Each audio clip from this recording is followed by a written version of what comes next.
Good evening, everyone. Welcome to the Malta Town Board meeting, March 27th, 2023.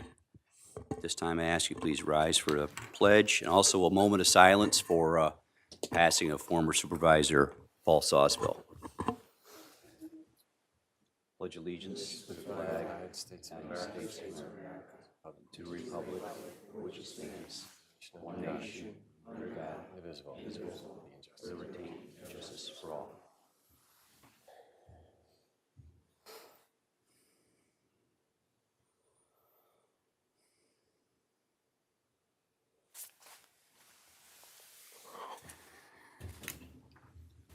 Thank you, everyone.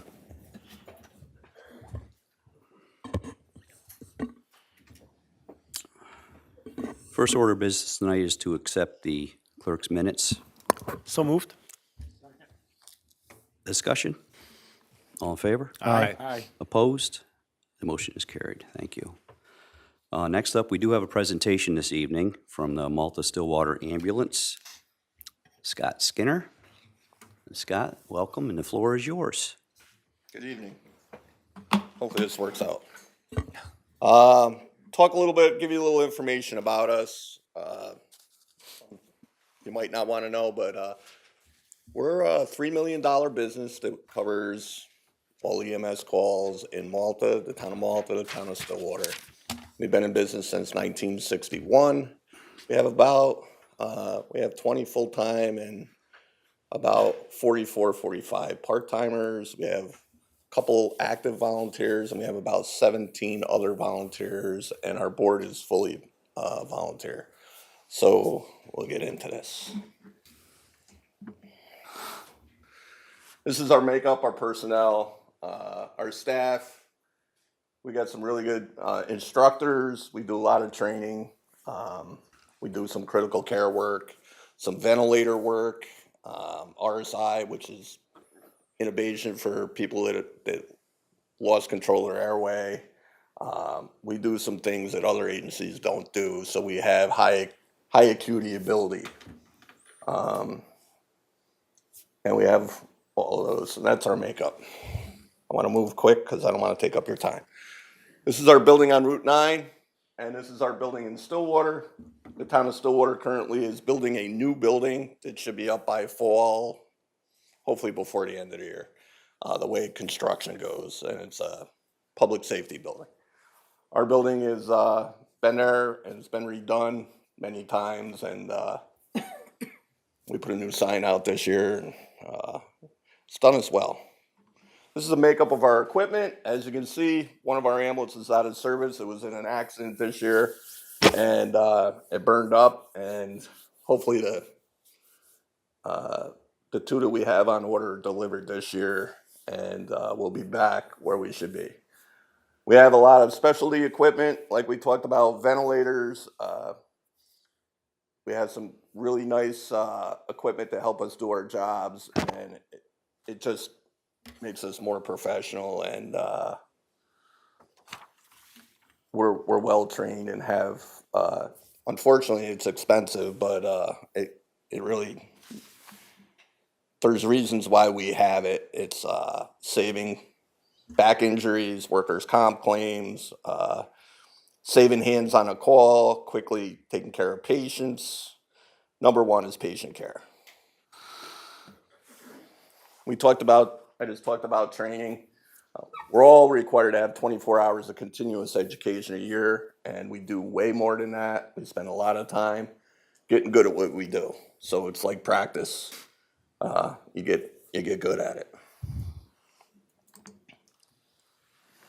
So every year since the American Heart Association's been giving awards for quality care, we've been a gold winner in this category, and that's basically care of cardiac patients, for people with heart attacks, STEMIs, which is ST elevation MIs,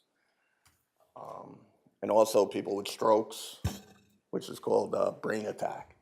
So we take a lot of pride in this. We're always shooting for meeting our goals. There's a lot of points that you have to hit to get this award, and not every community in this county has that, and we get it every year consistently. And we work hard at, number one, getting the patient to the hospital in a safe manner, but get them the care they need before they get there. This is our stats for last year. That's how many times we went to calls, our response time. Now, that 6.2 minute response time is a little skewed because of our multi-meds, because it's only a mile from our building. So I looked into it, I took those all out, and our actual response time minus those is about 7.6 minutes. Well within, and that's in Stillwater too, where things are a lot farther apart. And we get there pretty quick, considering we cover everything with 3 ambulances full time. So 24/7, 365, 3 ambulances, they're ALS, paramedic, and EMT, and do a pretty good job taking over 3,000 people to the hospital. So the rest of it, you take the 4,190 minus the 3,000, and it's about 1,100 calls that we're doing standbys or covering other people's calls, RMAs, lift assists. This is our makeup. I don't know if you can see it very good. You know, what our call volume is made up of. Sick person could be a lot of different things. Unknown calls, COVID, a lot of different things. A lot of people fall, breathing problems, chest pain are the top part. And it's just a makeup of all that. This is a big concern to us, overdoses and poisoning, because we have a problem in this county with narcotic use and overdoses, and we're trying to combat that. And we're working just like law enforcement and the county, and we're trying to reduce that number, but we're prepared with Narcan and things like that. So our call volume over the years since 2010, as you can see, it's going up. This dip here is from COVID. That's the COVID dip. So we've been pretty much climbing over time, and you see the different increases. And in 2000, I think right here, 2014, that's when we took over Stillwater. So that's when all our numbers combined and merged. 80% of our calls are here in Malta, in the town of Malta. 20% are in Stillwater.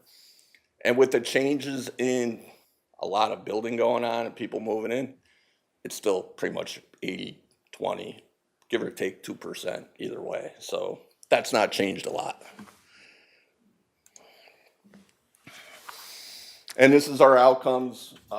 Basically, the 3,000 people went to the hospital.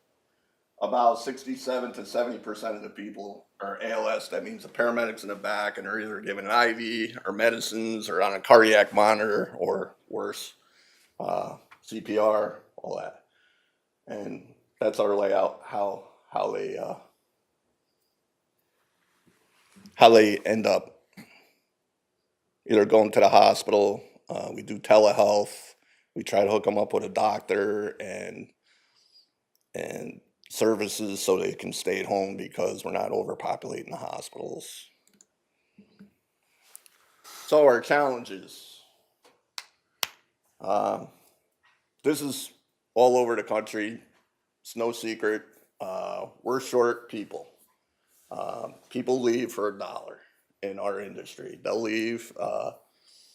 They go somewhere else. We have a lot of people who are looking to be PAs, MDs, nurses. They last about 2 years and they go to a higher paid profession. Why wouldn't you? You know, nurses are making $100,000. You're not going to get that in this industry.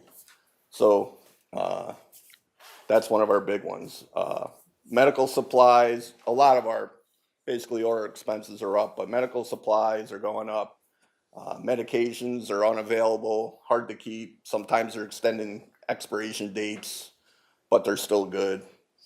And dealing with wall times at the hospitals, staffing shortages. They don't have the nurses to cover the beds. So we're standing there. And our ambulance is there, and it should be in the street available to the people. It's gotten better over the last couple months, and we're hoping it stays that way. But we have new technology where we can use an iPad or a phone, an iPhone, and send the information before we even leave the scene. And sometimes we have a bed before we even get there, which is really good because it tells the hospital what we have, exactly what we have, what a QE is. You know, can the patient wait in the waiting room, or are they really sick, or they hurt really bad, and they take those really, in before they take the ones of less acuity. I'm doing good. This is another example of our expenses, and these are probably our biggest expenses other than medical supplies. The price of stuff, and everybody knows it at home. You have the same expenses. Your fuel for your vehicles, it goes up, and we've taken some steps to reduce our usage, but you still got to go to calls when people call. You still got to cover. You still got to do the things you do to do business, and our costs are up. And that's why I talked to you guys last year about this. Our budget is $3 million. $2 million of it is personnel. The other $1 million is the town's donations, grants, pretty much. That's the way it's made up. And it's give or take here and there, but it's pretty much, that's the way it's been the last year or two.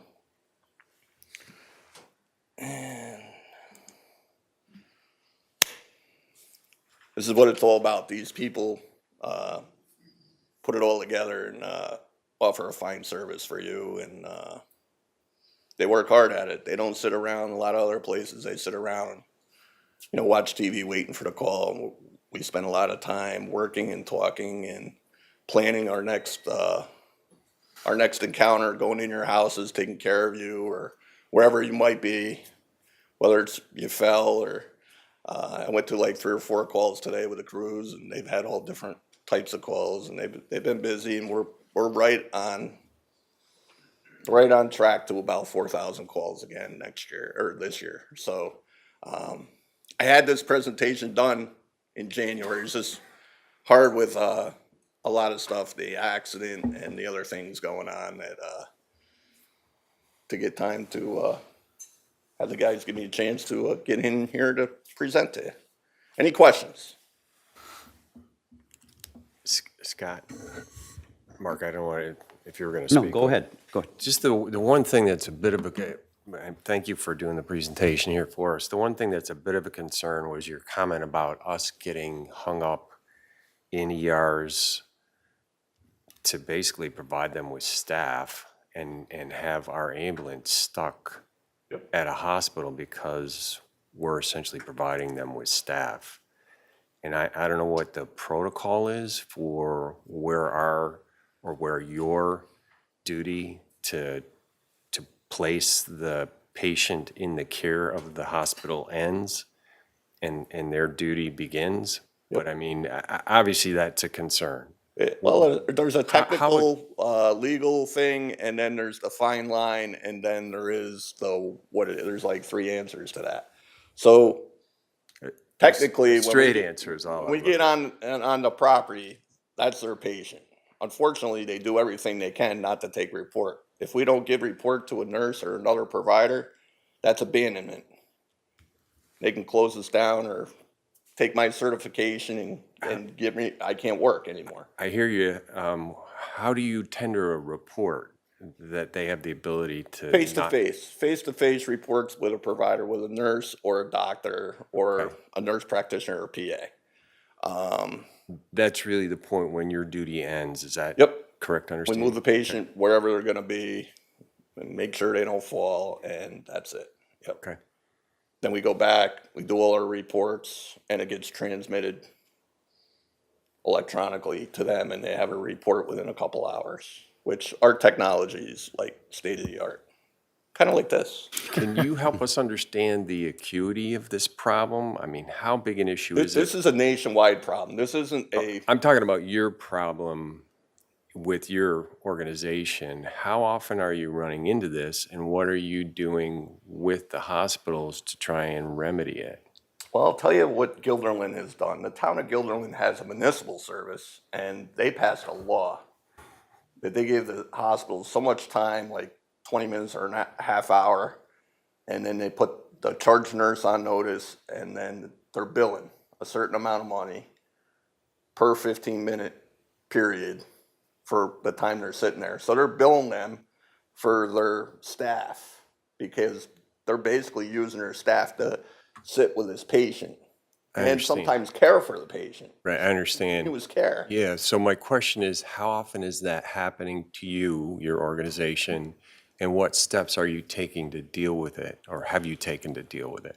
We have through that Guilderland group, we were part of that group that met with the hospitals, both the Trinity Health System and the Albany Med System.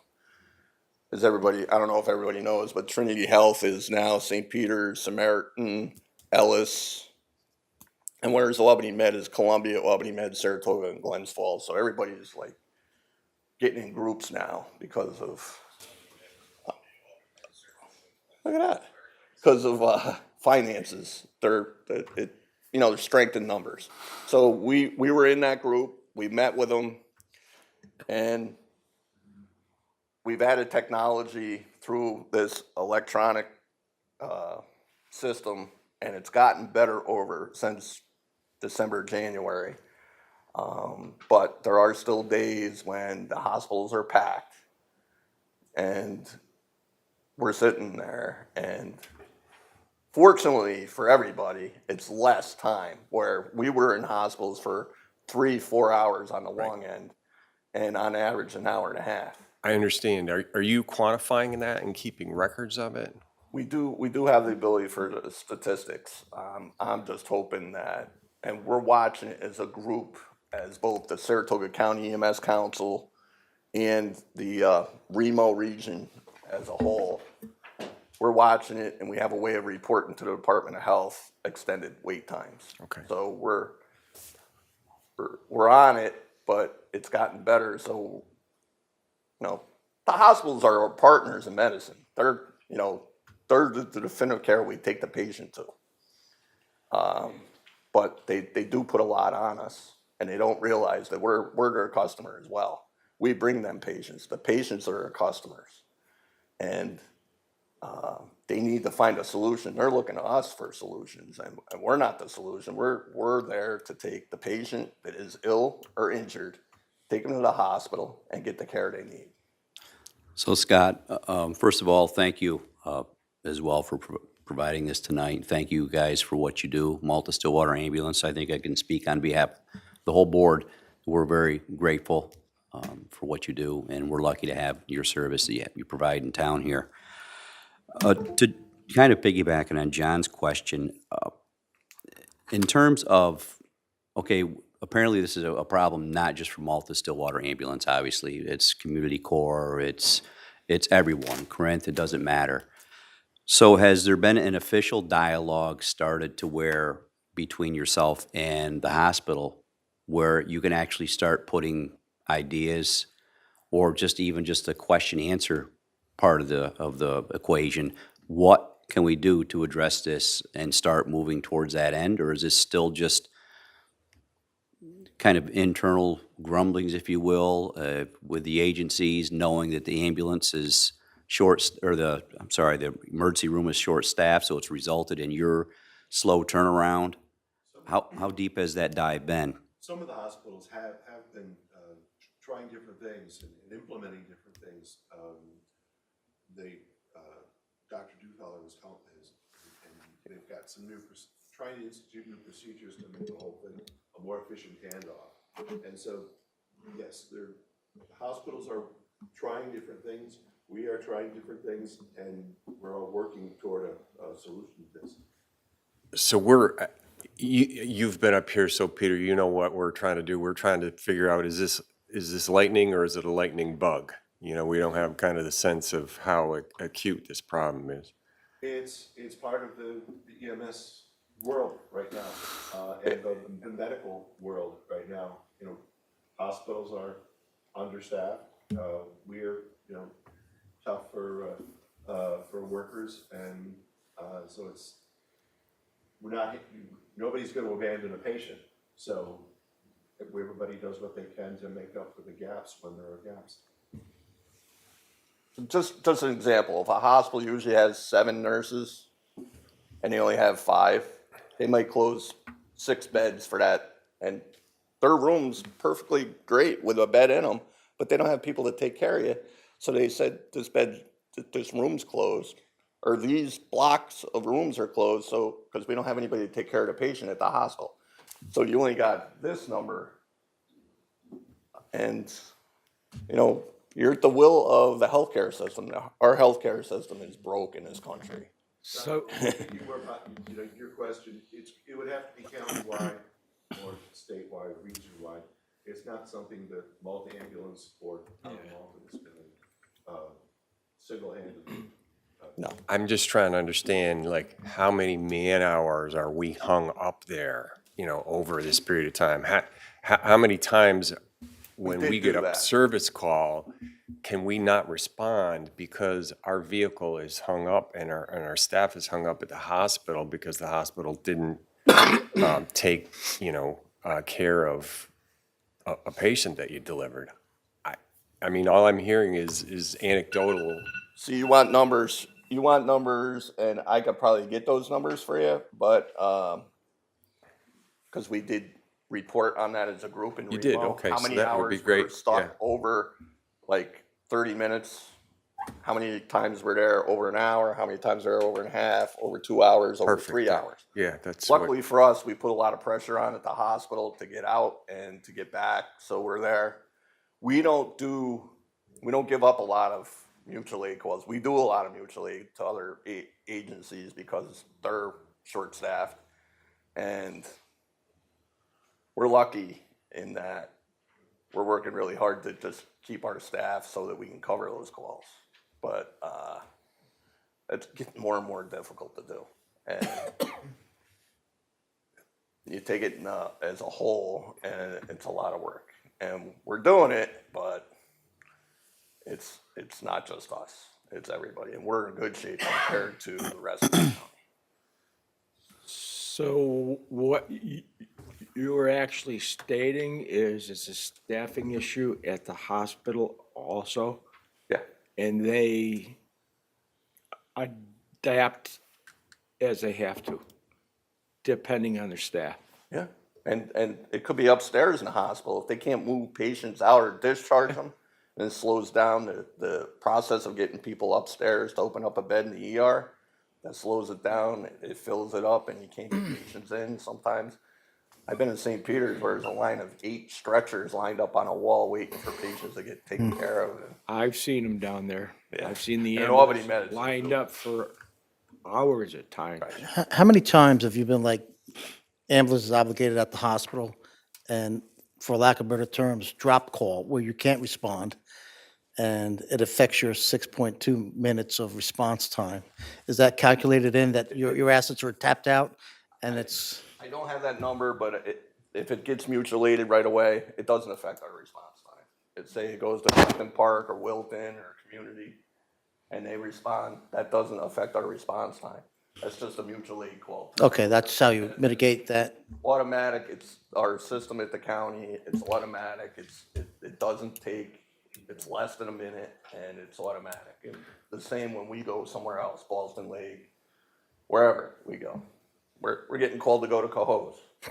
We don't go to Cohoes, because Cohoes is a half-hour ride, and Cohoes can't do mutual aid for us. That doesn't make any sense. Cohoes has got a real problem, because they're a municipality.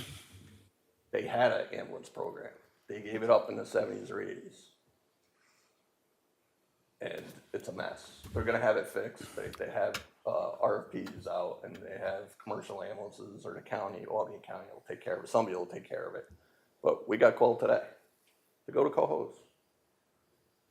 That's how bad our EMS system is right now. It's very, very delicate. You're saying that you got a call from them and they're private or they're not private? The city of Cohoes right now does not have an ambulance. They have a contracted ambulance provider, an ambulance for 3 months. After that, it runs out, and they're gonna be. There was an that's why article- they're looking to do a contract with other providers, like Mohawk, like Albany County. There was an article about that recently. Yeah, I read it, 3 months, $2 million. So Scott, excuse me, so have you reached out to the emergency services director at the county? Are they aware of it at that level? They all know about it. We meet monthly or every other month, and I got to meet the new guy, the new OES guy, Andre? first time in 5 years. I'm asking, but I serve They know on it. Public They're very Safety familiar. Committee at the county, and this has not been brought to us. I'm just curious. This has been just getting worse for the time I've been here. So I've been here over 5 years, and it's just, Hey, Scott, it's tough. you had said that the town of Guilderland has a law. Could you explain that? How it operates? So it's set up that when their rigs, their municipal ambulances, they go to the hospital, they take a patient to the hospital. Yeah. And they're more than 20 minutes to a half hour. I don't know the exact limits. I think it starts at a half hour. If they're sitting there waiting and the patient doesn't get turned over, they notify a nurse. Hey, we have to get going. You're on the clock.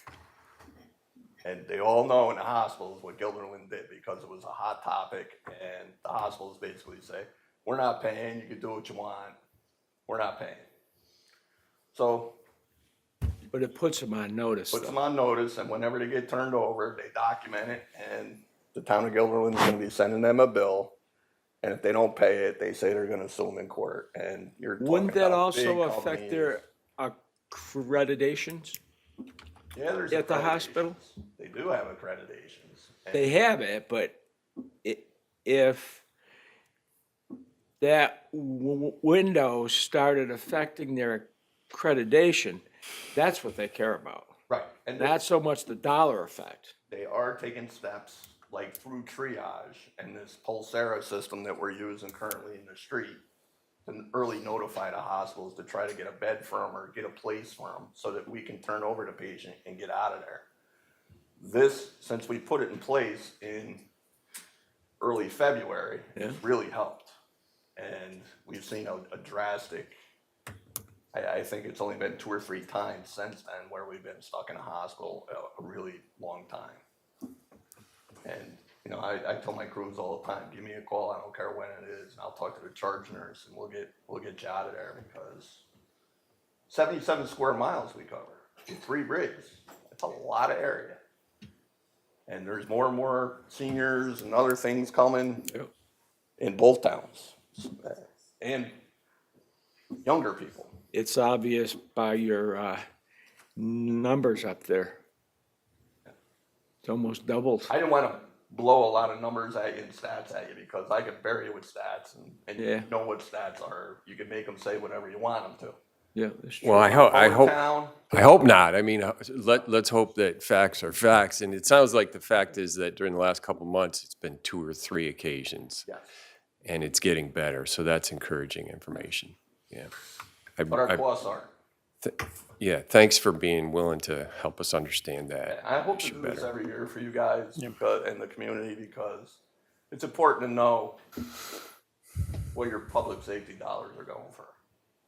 People are paying taxes, they deserve professional service, and that's what they're getting. Thank you very much, Scott. Appreciate it. Good night. Thanks, Scott.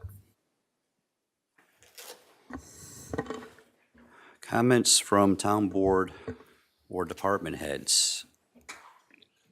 I just, real quick, this afternoon, I'm not sure how many of you saw the news yet, but there was a young student at Boston Spa High School crossing Boston Ave, was hit by a vehicle and airlifted to Albany Med. We apparently some of the parents are picking up just across the road from the school, and Boston Ave was closed for a pretty significant amount of time. But sorry, Scott left so quick, but scary to see, what a tragedy like this, and very thankful for our first responders that are able to be on the scene. Boston Ave was still closed at 5:30. Really? It was about 2:30 this afternoon, a 14-year-old student. So thoughts and prayers are out with her family, and hope we don't have anything like this happen anytime soon. Absolutely. Yeah, I didn't hear about that. I have a few things I just wanted to mention on the list here. March 30th, we do have Scott Skinner kind of addressed, the opioid problem we have and substance abuse and so on that seems to be growing. And we're going to have a drive-through Narcan training that's going to be available March 30th at the community center. That's from 3 p.m. to 6 p.m. That's at no charge. There's no registration required. Kristen, I don't know if you have anything that you want to mention. Kristen's been working on this along with the county to facilitate this training. It's made possible through the county health department and in the town of Malta. So they've had good results in surrounding towns that have had this training so far. So we're gonna offer it here as well, and hopefully no one will need it. But if you do need the training, you've got it on hand, and it just might save a life. So that again is March 30th, Community Center, 3 to 6. April 29th, we do have the townwide bulk drop-off, and also May 6th, 2 consecutive weekends on those dates. And again, this is a drop-off. It's not a bulk pickup, which we did years ago, but we got away from that because it was a huge, huge cost burden to the town. The drop-offs actually worked out quite well. We may have volunteers to help us with folks that don't have a pickup truck. Last year, we had the fire companies were working with us and helped out a lot in doing that. So I've reached out to them. I haven't got an answer back yet definitively, but as soon as I do, I'll let that be known on our town website.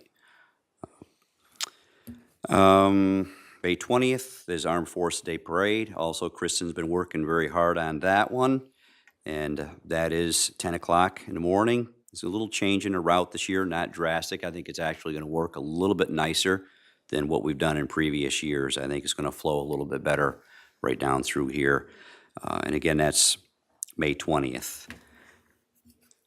Town newsletter is going to be coming out, electronic version, on our website next week. Ro, my secretary, I found out she's been doing this for the last, a number of years now. A lot of work goes into it, I can tell you, because I've watched what she does to put in there, and she's really good at putting it all together and providing it to our residents. So thank you, Ro. Appreciate it. And that's all I had. Anybody else have anything up here? I got something. Yes, Craig.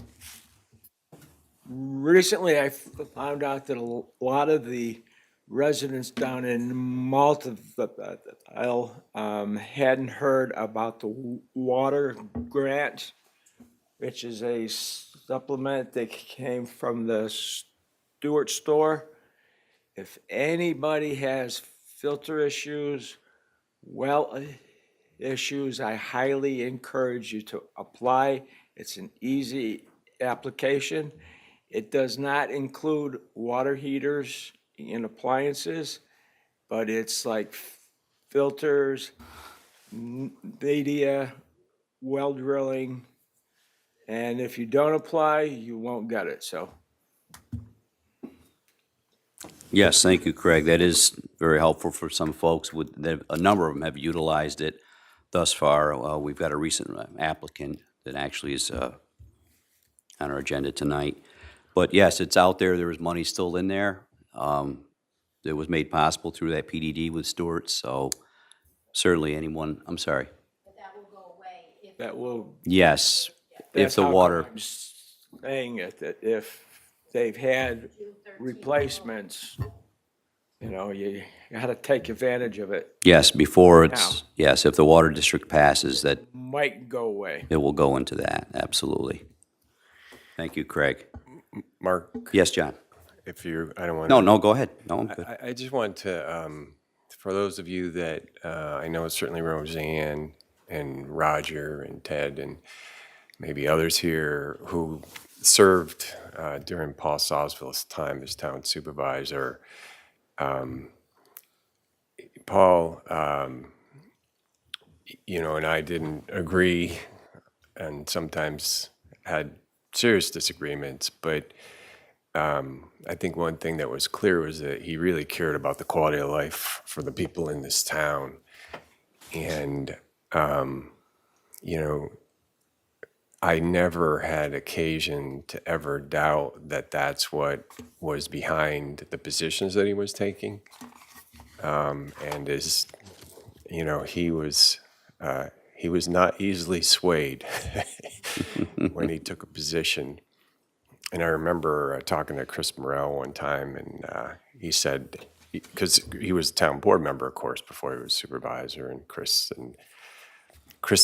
might have described the only occasion whenever that happened here in a town board meeting when Paul changed his mind on something, and it turns out that after the meeting, Chris said, "Paul, you changed my mind, and that's why I changed my vote." And he said, "Well, Chris, you changed my mind, so I changed my vote," and they kind of canceled each other out. So that's probably the only occasion on which Paul changed his mind. But, really an example of service to the community, something that fewer and fewer people are willing to do these days. So I just would like to pay tribute to the man and what he did for our community. His influence on the town is still felt in positive ways, and it was, sometimes difficult, but I certainly learned from him, and I'm grateful for the time I had to serve with him. John, you bring up a good point.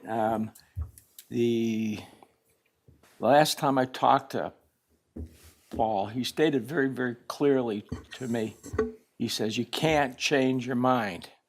So that kind of reaffirms that. And he was very, very humble and very adamant. He says, once you decide on something, don't change it. He goes, so he must have learned his lesson on that one. But, he was a good community servant. He was active in Rotary. He put me in their darn dunk tank every fall, and that was hard to take, but he was a very, very humble man. Yes, he was. Thank you, John and Craig. And it absolutely, for anyone that would dedicate nearly 40 years to a community like that, there's a lot to be said just for that alone. That's not an easy task. I don't care what town you're in. That is difficult. So sadly, I didn't work with Paul. I was around him the last few years after I got into public office, so I think I had a pretty good read on his character. And it definitely, it shows in what he left behind. As John said, there was no doubt Paul cared about Malta.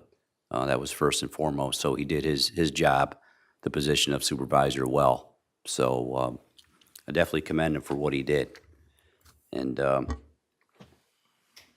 it's good to have folks like that, because as John also said, we're running out of folks that want to step up and get involved in town government, so. Anybody else have anything at all?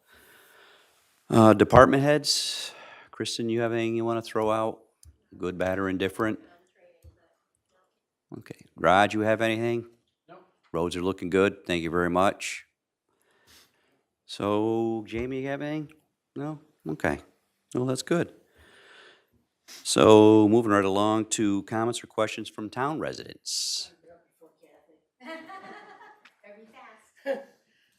I'm Cynthia Young, I live over here on Colomer.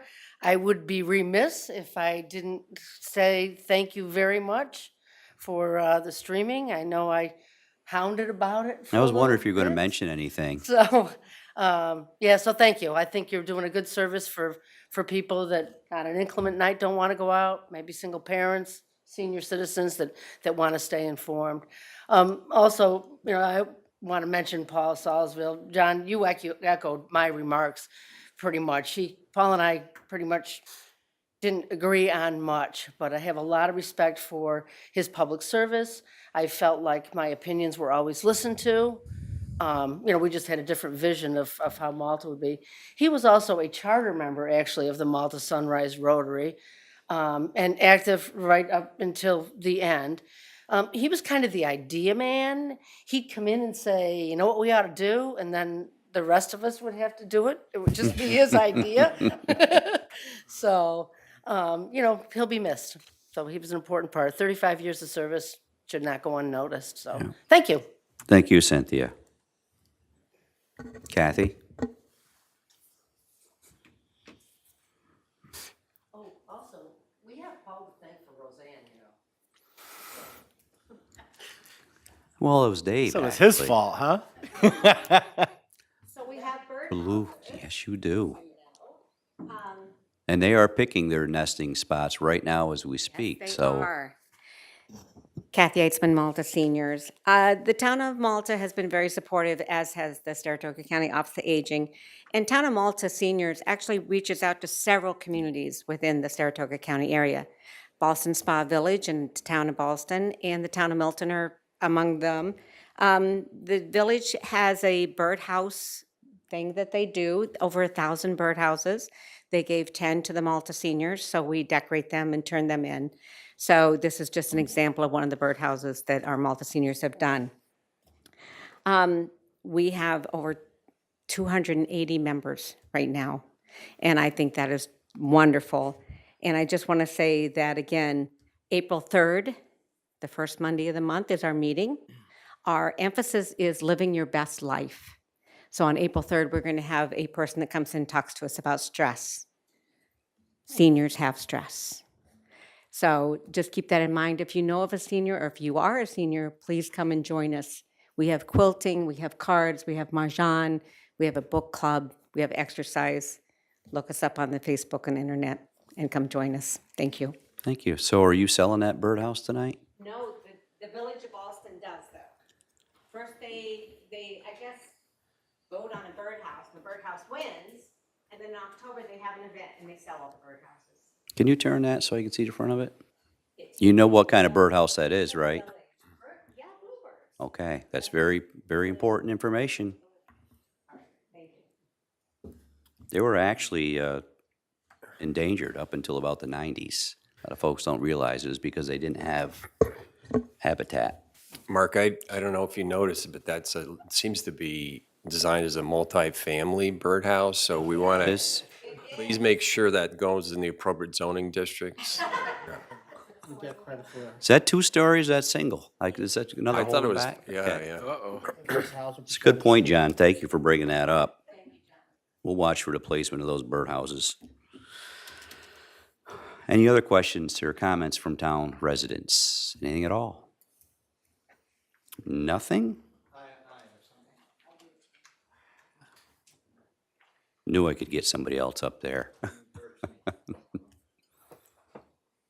name is Tom McDermott. I live on 19 Avondale Drive here in town. And you may know by my address what my concern was, basically the Meadowview development issue. We've come a long way with that, and it's pretty well resolved. So now we're in a phase where the town attorney, the county, is looking at the conservation agreement between the landowner on East Line, the Mitchell people, and the town. Not sure where it stands. I did get a FOIA from Jamie. They were very cooperative. In a few days, I got the current conservation agreement as of the end of January, but it still wasn't definitized. In spite of that, currently the planning board has provided the developer preliminary approval to proceed and final approval to proceed without an agreement. The agreement that's on the table right now is somewhat remiss. There's a dual purpose in the agreement as stated, and the first purpose is to conserve agricultural land. The second purpose is to protect the viewshed, which in essence is the pretty view from East Line across the Berkshires. As it stands right now, the proposed conservation agreement doesn't satisfy either of those purposes. There's no requirement in the proposed agreement for the landowner to farm that property. Now, realistically, can we expect that to be a requirement of the conservation agreement? And I think we would all say no. In perpetuity, we can't force any landowner to farm that property. So that's a very difficult objective to satisfy. And clearly, the agreement as it's written today doesn't satisfy that purpose. The second purpose is to protect the viewshed. The agreement mentions the viewshed only in the purpose. There's no language within the agreement that cites that the owner can't have a nursery, can't grow trees, can't have crops that would exceed 8 to 10 feet in height. That viewshed is very fragile. If you drive across East Line, you'll see over the horizon, there's really not a lot of space for anything in between. So clearly, if there was a forest there, the viewshed is gone. I say all this in the context of perpetuity, which the agreement cites, that the agreement's going to be a forever agreement. Right now, it doesn't accomplish those objectives. So why am I here? Initially, it's not clear what the next step is. Presumably, there'll be a public hearing here, because ultimately it's a town issue, it's not a planning board issue. I encourage that. I'd like to have the town folks have the opportunity to bring up these concerns. And I pose a question to the board right now as to whether or not, if you're aware of it, or maybe the town attorney, maybe Steve, you can help us. What is the next step? Jamie, would you like to speak to this, or would you rather have Steve address it? We can do it in tandem. Steve's already got the microphone. Go ahead, Steve. Well, I think the conservation easement, last I looked at it was back in January in any detail. But yeah, the process will be, like any agreement that the town is to be a party to, will come before the board. And the board will have to review and make a decision with whether they're satisfied with the agreement. That's what is required. My understanding, and I'll let Jamie fill in this part of it as well, is that the approvals that were granted were contingent upon ultimate board approval of this agreement. So we should be getting that in To the board, I would think very shortly. I think planning is in the process of, final review and information to the board. And then we'll, put it like all other informations, we'll put the agreement and give notice to the residents so that they can participate at the town board meeting when it's considered. Okay, thank you, Steve. Just in closing, to date, there's been quite a few concessions made by the town planning department. They've granted a 10% density bonus. The proposal right now is for 119 homes. Normally, based on the town's specifications, it would be 10% less of that. The density bonus was granted without a public hearing, which is inconsistent with what the town rules are. There's been town road radius concessions in order to facilitate the density of the neighborhood. They've given them, again, pre-approval to proceed without an agreement. And this agreement was in the works since March of last year. There's been iterations. There was a workshop here I attended with probably 8 representatives from the individual's proposer and the town. And it's been years, we still don't have it. So I would appreciate your cooperation in terms of giving us a voice as we go along. But thank you so much for the opportunity to speak, and thank you. Thank you. Anyone else have any comments? You can, sure.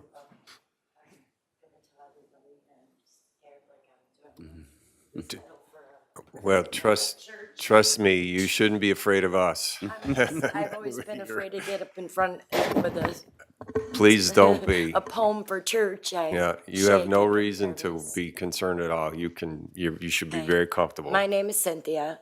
I live in the town of Malta. I've been here for about 30 years, and I love it here. This has been like the best place I've ever lived. And I'm worried about the buffer being taken down behind my home, which is by the Colomer Park. It's just behind that little ice cream in the town park. There's a little tiny sliver of a woods, and there's a man trying to take down all the woods there, which my house is the same way as the Route 9 is. So all my bedroom windows are there, my kitchen window and my dining room is looking out at the road. There used to be a beautiful buffer there about 24 years ago when I moved into this home. The buffer through the years has been being taken out by the per se owner of that first buffer property and leaving just the bad stuff. Now I just want to know and ask the town board, what is the plans for the back there? Because today there was a gentleman at my back fence with them pink markers that they're going to clean out right smack up against the back of my fence. Jamie, would you like to speak to this? And the man showed me a plan of where my fence was located and that where a water line is gonna go right underneath it. And I've been there for 24 years. Jamie's going to I have speak. 6 dogs. They need that yard. Oh, do I move? I don't know. I'll share, I promise. I'm sorry. No, you're all right. So the property that Cynthia is speaking about is owned by Lou Ferrone.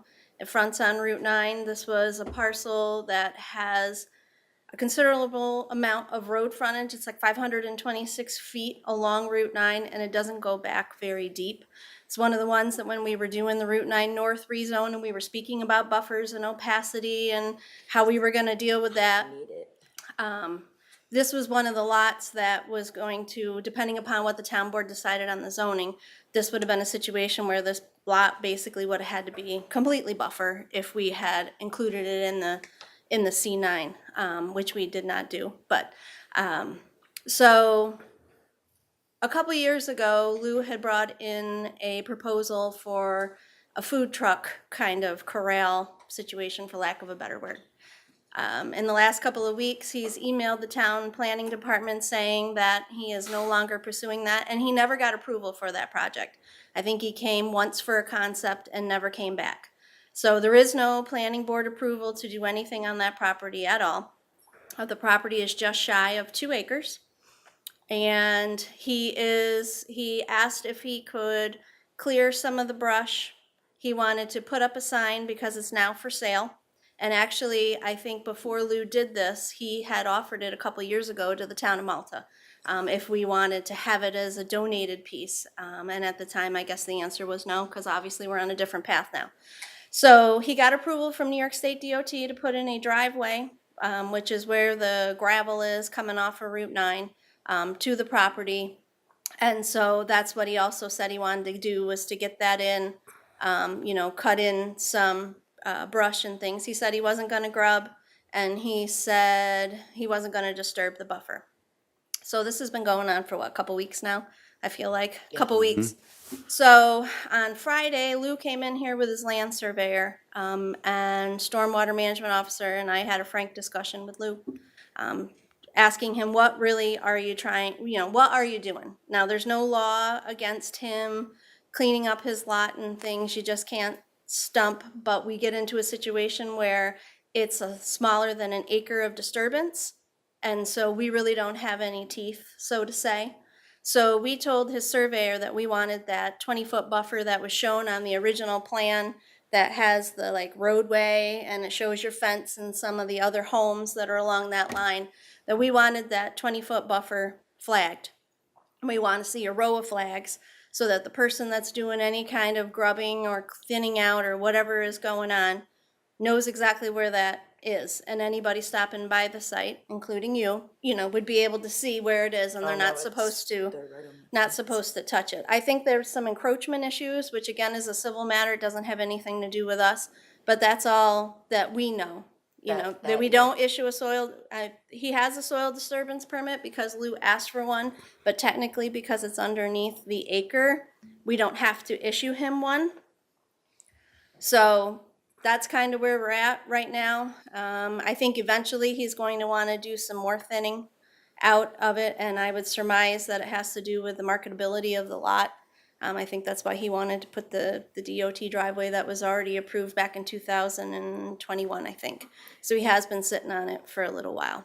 Is he able to meet front and rear yard setbacks with any kind of construction on that parcel? No, he'd have to come in for variances, but that's the way that parcel is. Anybody who does anything there really would have to. That's why it's kind of unfortunate we didn't take it in when we could have, but water under the I would have bridge. helped you clean it up because there's trees, you know what I mean? But Yep. you say that the pink parcels, it means he can't come any further than that? Well, I haven't been out there. I've just asked Who them put to the- flag that line. Who flagged it today? Land surveyor, I would hope so, because they're the only And ones that Are they from can. the town? Northeast Land Surveying, So yes. that's your town that actually. Well, no, came- not the town. Their business is in the town of Malta. It's a Okay. private company. So that means they're not gonna come behind my fence, they're gonna go in front of my fence. Correct.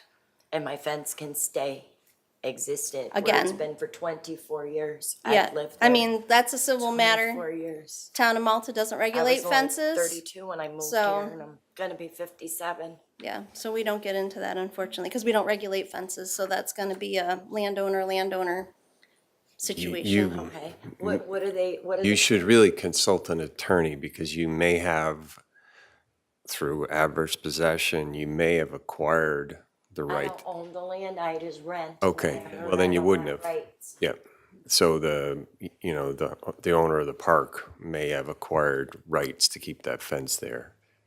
But Well, the landowner of the park said Is- he's not going to have me move it at all, and that So- would be between me and that person, owner of that yeah, little strip of woods, but It's Lou.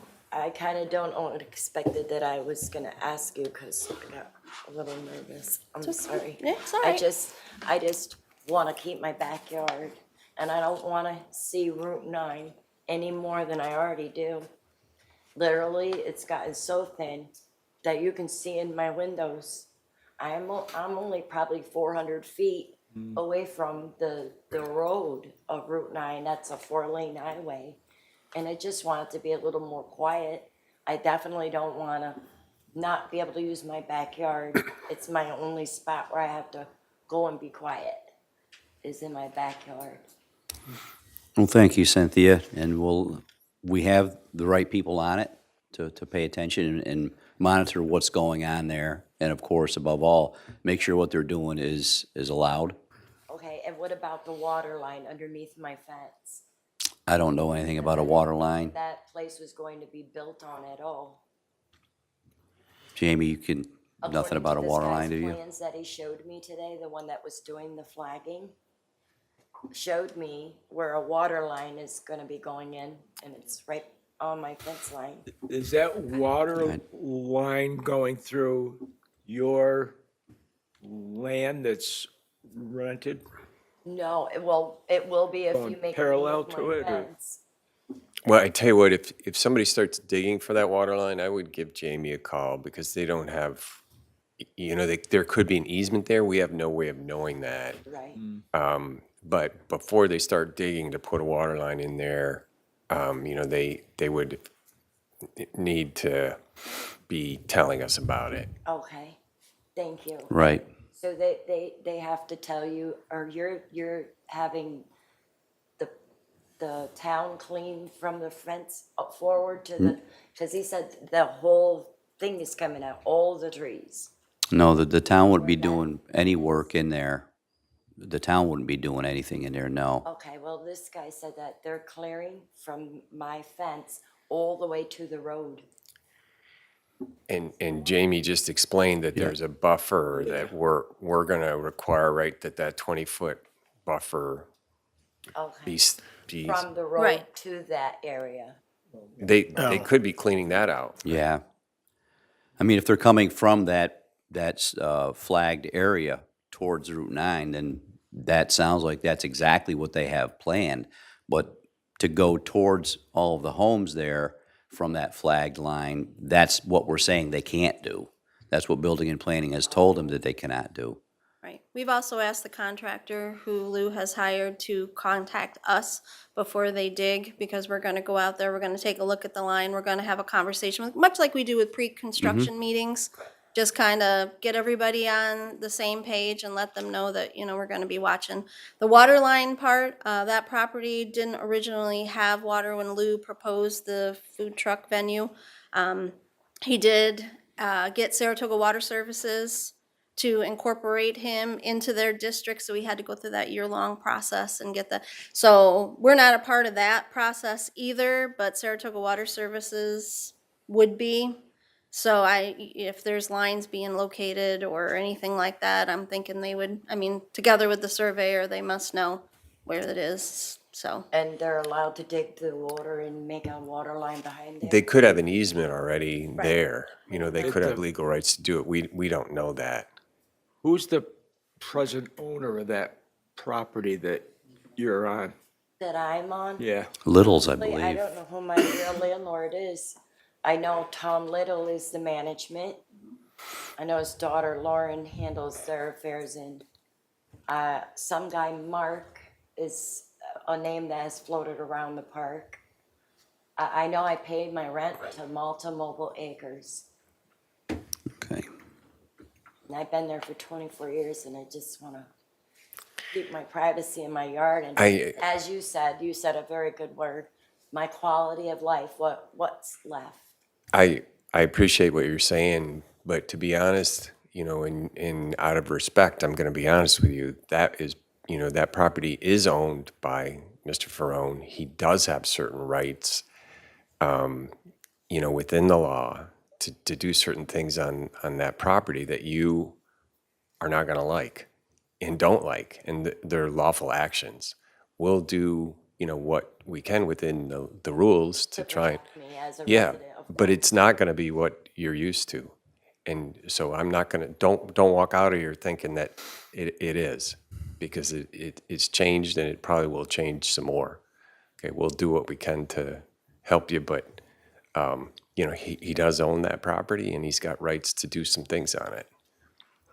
Okay, and you don't know what his other plans are? If he ultimately does some kind of development, he would have to come before the planning board to obtain site plan approval. You know, and they would be, Not a part of these meetings, right? not the town board, it's the planning board, and he has to meet certain standards, you know, and everything's looked at by the planning board, you know, to try and strike a balance between the development and the adjoining property. Okay. Thank you. Thank you, Cynthia. Thank you. You're welcome. Well, I'm not going to railroad your agenda, but I figured while I was up here, I would just make a comment about Mr. McDermott's Okay. talk about Mountain View. So I emailed the town board this afternoon a memo kind of highlighting the summary of what's gone on in the history of that project, also known as the Mitchell easement.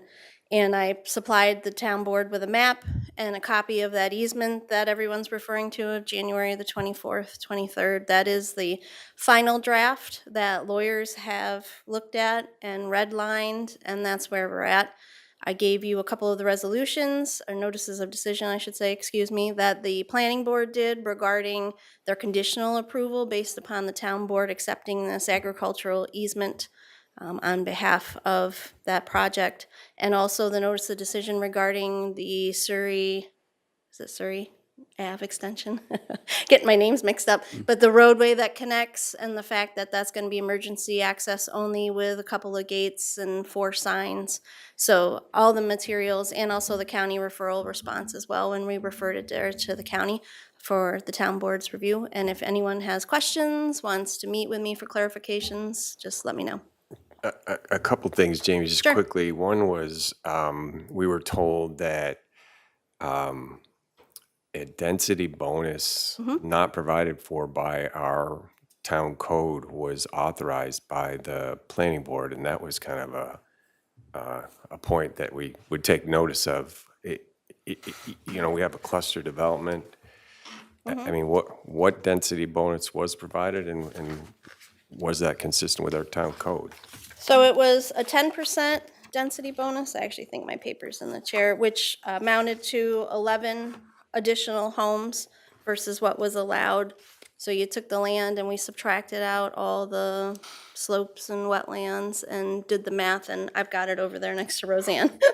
So it ended up being 11 additional homes, so. That he's entitled to have, the developer's entitled to have under our code, Correct. under the cluster development Yes. rules? Yep, and I cited that in the memo, that it's section 167-46 of our code, open space development and preservation. Okay, so the planning board was within their prerogative to do that. The other was I guess, kind of waiving the town road standards for radius on turns. And that, again, that one is, you know, concern. Yeah. Did that in fact happen? Well, I mean, we had some talk about the roads and the percent, and Roger can talk. Roger was a part of several meetings we had too. We had Joe Lanero from Labella in here as well, and we sat around the table and talked. And I mean, there were some compromises, but I don't think it was it that, Roger, road radius?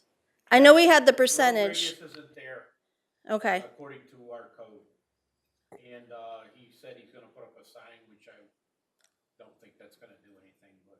How is it approvable, Jamie, if, you know, if it doesn't meet how can a site plan be approved if the road layout doesn't meet the town standards? So I'd have to go back and look at exactly what the engineering remarks were regarding the roadways, because we had a lot of debates, which is one of the reasons why it's taken since 2021 to get where we are. I'll have to look, because we did have some compromise that were made. But according to our engineers, and I'm sure I have letters from Joe Lanero, I know we settled, I think it was 1.5%, right? I think it's 1%. Yeah. 1 and 2%. I'll look into it and I'll write something if you up, could. but That they ruled on that, but we're talking about the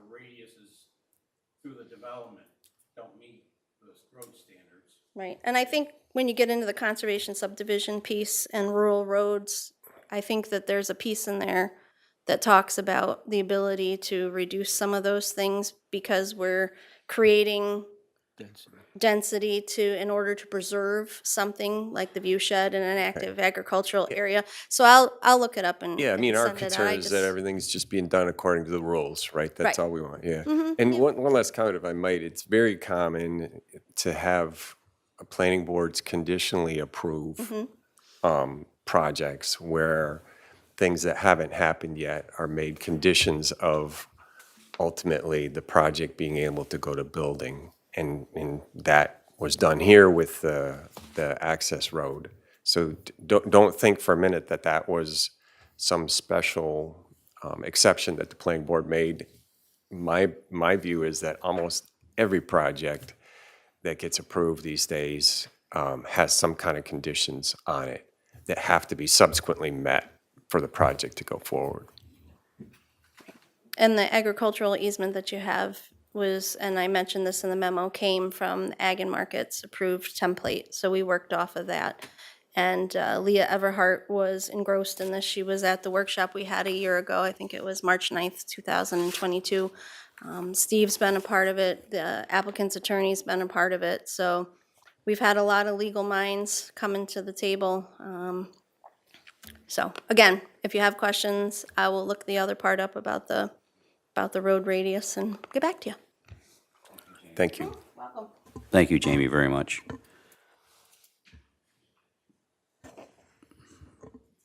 Anyone else have any comments or questions for the board?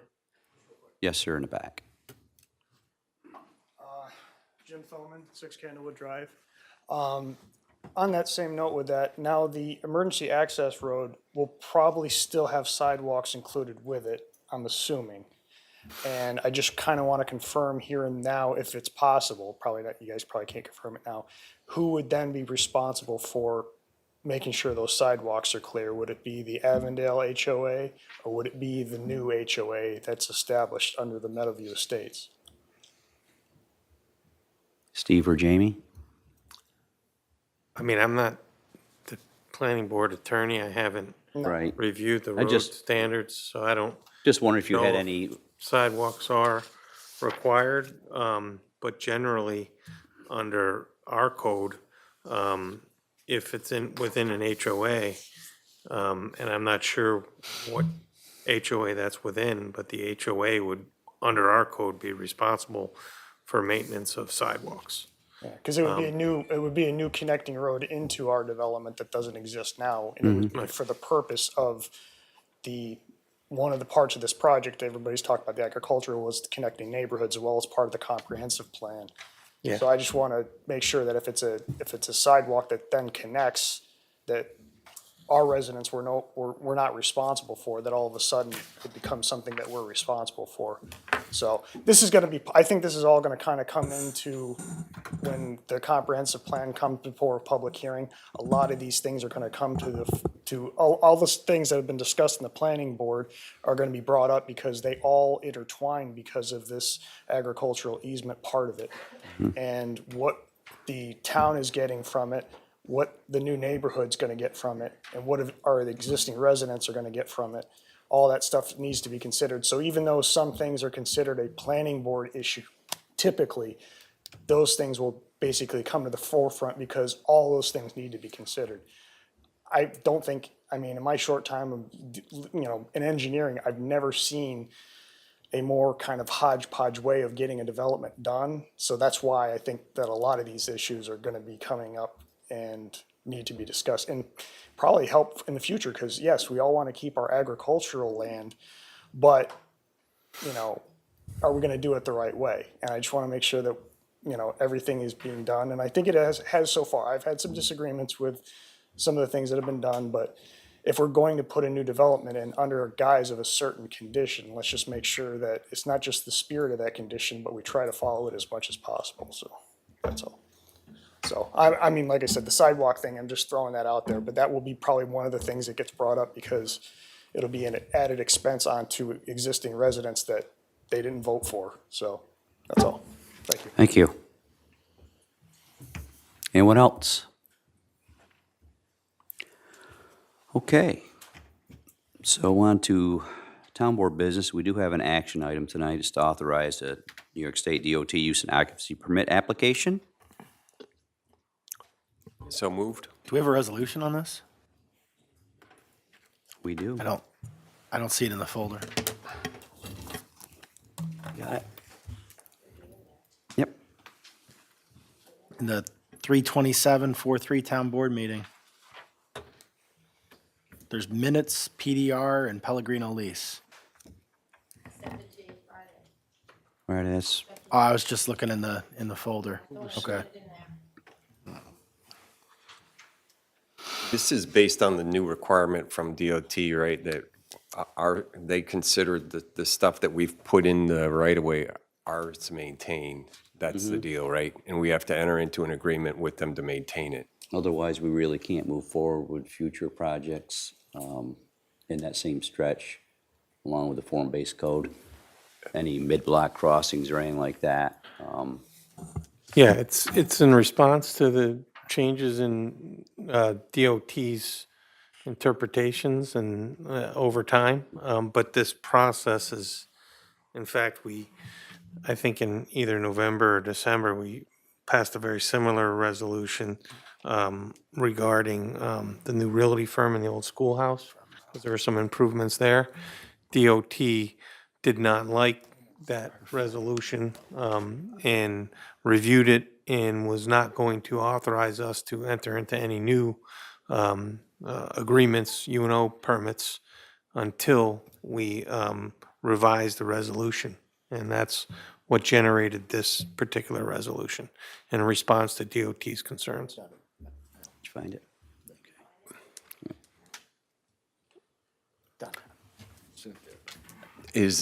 So the resolution's available then? It- Was Tim able to find? I got it, yeah. Yeah, I was- would move the resolution then. Was there a second? There was not. I will second. Either way. Okay. Discussion. All in favor? Aye. Opposed? That is carried. Thank you. Okay, for next week's possible action for discussion tonight, we'll open a public hearing on the comp master plan update. Get that moving along. Shinnetonka Park pickleball courts, accept rejected bids. And as you, yes, yes. So, and that will be for action next week. Anyone have any questions for Kristen at this time, or Julia? Okay. Covered this, right? We did. In our last discussion. Yep. For action, next week will be the sheriff's law enforcement agreement. I spoke with the county today. Steve, we will have the number, the hard number on what that's gonna be for the final contract that we negotiate with, or I should say that we embark upon with the county. So that will be made available so we can take action on that at Monday's meeting. And can we resend that draft agreement? Yeah, we Yes. actually, well, we don't have a draft agreement yet. I was giving you cover Right. to say We- that I didn't see it yet. We do have one, we do have a draft, but it's not the draft. It's, No, we have we'll have the one that's gonna be the draft. well, if we have the draft agreement, then we'll be able to put it on for resolution and review. Thank you. Do you want to explain that agreement for the town? Sure, basically, it's to provide coverage Monday through Sunday, 2 different shifts within the town, or I should say within the day.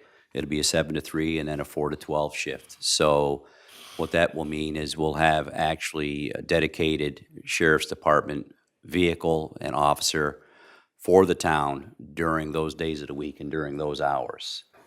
It's So fantastic. that it will enhance our coverage, and it's going to be a lot easier for us, and it's actually going to be a lot more productive, I feel, because we'll have the ability to have communications with the deputies that we have that are responding on behalf of the town each of those shifts. So if we have problematic areas within town, Unlike right now, we can't, I mean, we can say, hey, we've got a problem with X, Y, and Z. It's really become an issue. They can't very well dedicate, other than their normal shift routine, checking on those areas or patrolling and whatnot. Whereas with this in place, it'll get more attention this way. And that auto is dedicated for. It is dedicated just for the town of Malta. Yes, correct. And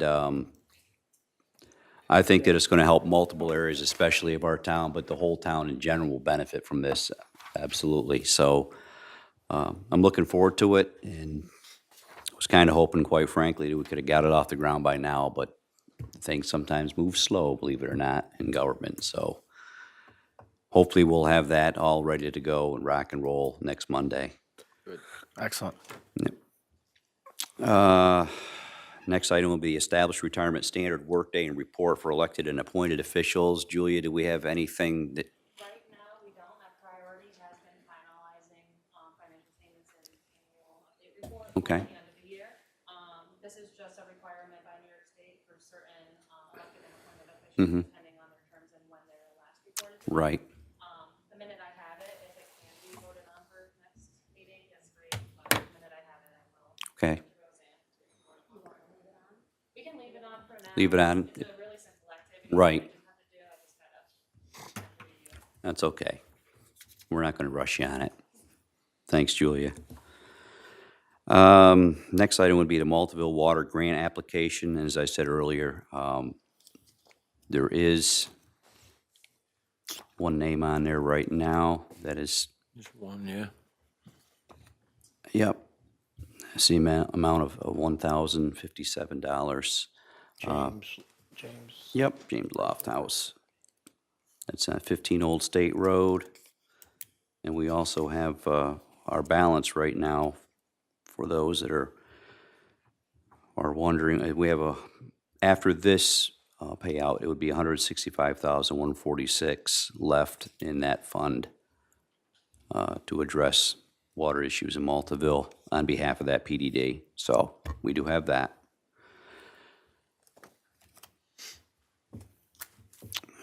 Roger's going to Highway Superintendent Conference in Ithaca, June 5th through 7th. They must love you in Ithaca, Roger.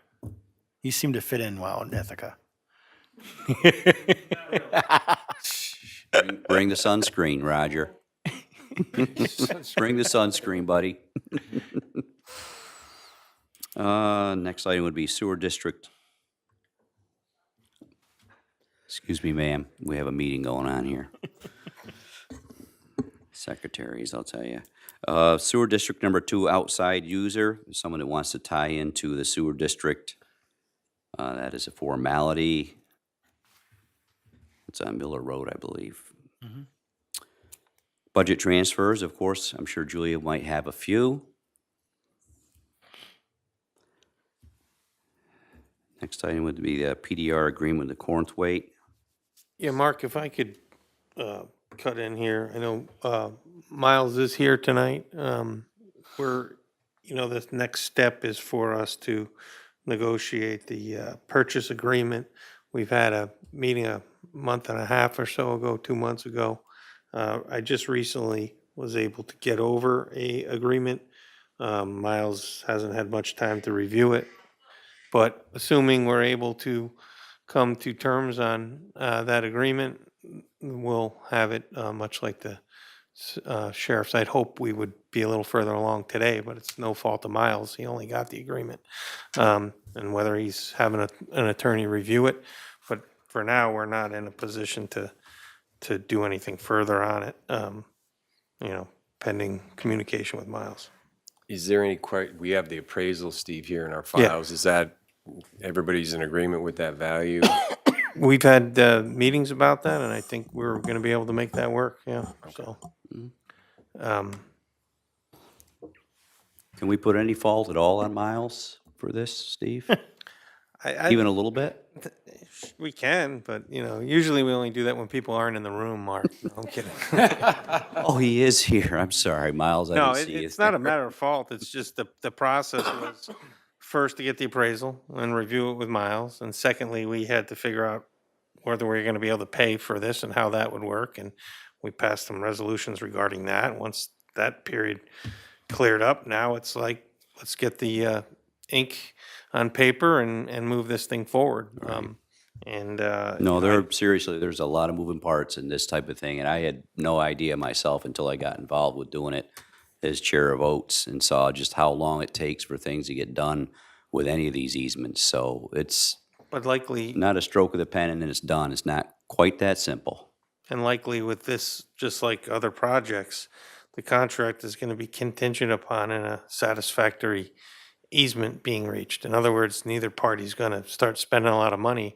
There's surveying, there's time on planning staff, title reviews, all these things that'll be necessary pursuant to that contract. But one of the big things is ironing out that conservation easement. Exactly. That is mutually acceptable to both parties. So once we have the contract, there's still contingencies. Thank you, Steve. I assume Miles is going to want to continue to run his still in the backwoods there as a condition of the, He's gonna cut back. He's gonna cut back the hours, I heard, John. That's all. Who says it's still there, Miles? Have you checked it lately? Okay, well, thank you, Steve, and Miles, you too. Lease agreement 2578 Route 9. I would like to move that we go into executive session to discuss real property. second? Discussion. All in favor? Aye. Opposed? That motion is carried. And for the public's benefit, I don't anticipate that there'll be any further action on that matter tonight. Correct. Just to clarify. I'd also like to review a matter of potential litigation with the town and attorney-client privilege after that executive session. If the board would entertain that, I don't think it'll be a long time, but just a potential update. Okay, sure. Mark, would you want to extend the privilege of the floor before we? I was just gonna say that to let the folks, if there's people that want to, any other town board business before we go into the executive session. If not, any questions or comments, and here comes Kathy. Sorry. That's okay. Kathy Malta Seniors, I would be negligent if I didn't thank my IT and webmaster, Murray Eitzman. The newsletter will be out on April 1st. Thank you. Thank you, Kathy. Thank you too, Murray. Okay, so our regular meeting at this time, move to adjourn. Second? Second? Wait. Okay, No, discussion? hold on, before we vote on that. I mean, we're Do you typically. want to wait go until we come out of executive and session then to we'll- adjourn? Right, we're gonna Okay. just, we have a motion and a second to go into executive session, so. Okay, we can do that. Right. We'll adjourn when we come back out of it. So, for all intents and purposes, regular town board meeting. Yes, bro. Just want to let you know, don't quit your day job because we've been watching the stream. Other than a few of us that are watching it, there's 2 other people watching. 2 people. Give C-SPAN a run for their money. No movie stars The made. word will get out, believe me. And they are I will wiser. only